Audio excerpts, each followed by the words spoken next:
Magandang araw mga ka-viewers at mga subscribers. Ito na naman ang inyong kaibigan si OFW Lutong Pinoy.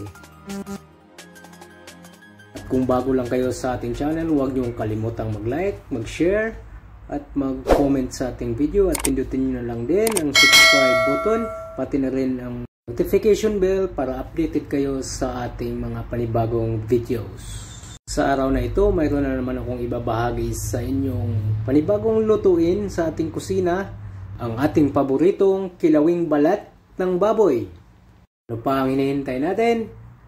Tara na at samahan niyo ako at umpisahan na natin ihanda ang ating main ingredients. Ito ang ulo ng baboy. Linisin na muna natin ito para maihanda natin sa ating kilawin.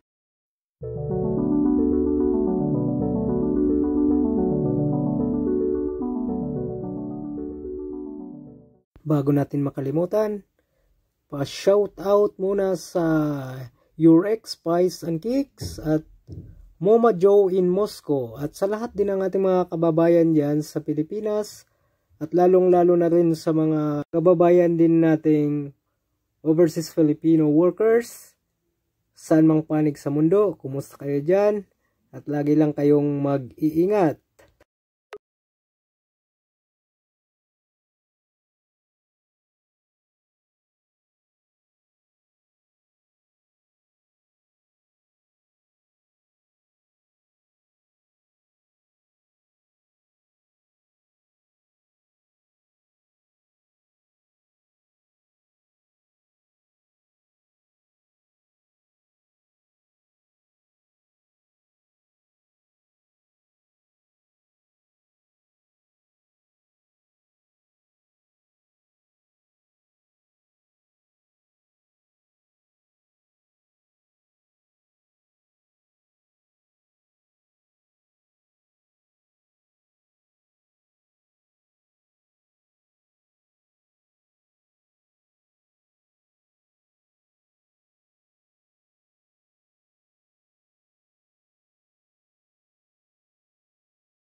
Natanggal na natin ang balat at At hihiwain lang natin ito sa katamtamang laki para ihawin natin.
Sasalang lang natin ito sa ating oven sa katamtamang init.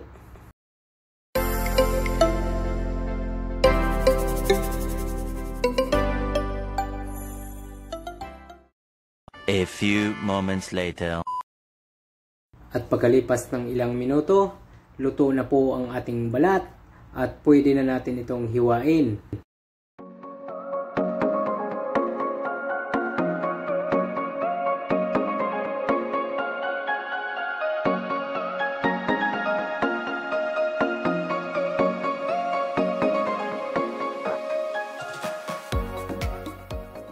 Nahiwa na po natin sa katamtamang laki at pwede na natin itong isalang para ating timplahan.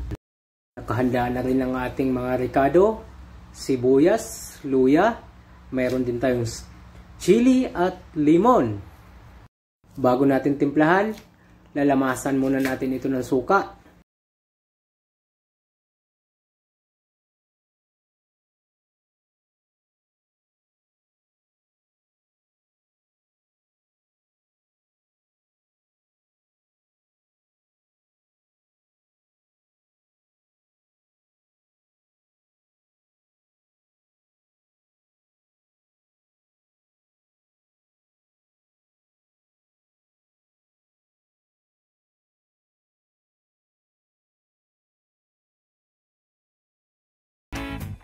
Nakahanda na ang ating hiniwang balat ng baboy at pwede na nating paghaluin lahat ng ricado.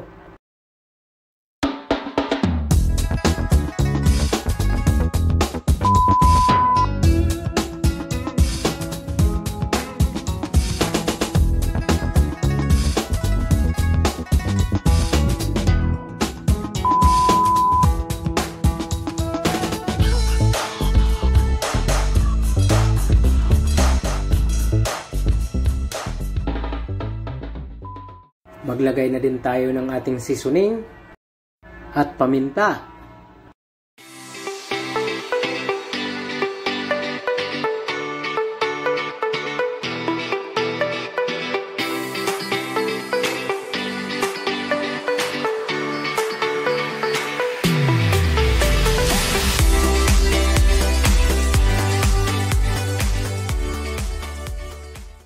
Paghaluin lang natin lahat ng sangkap. At maglalagay na rin tayo ng lemon. Titikman lang natin ito kung naaayon na ba sa ating panlasa at pwede na bang ihain sa ating lamesa.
At ito na po ang ating kilawing balat ng baboy. At pansamantala munang magpaalam ang inyong kaibigan sa kusina.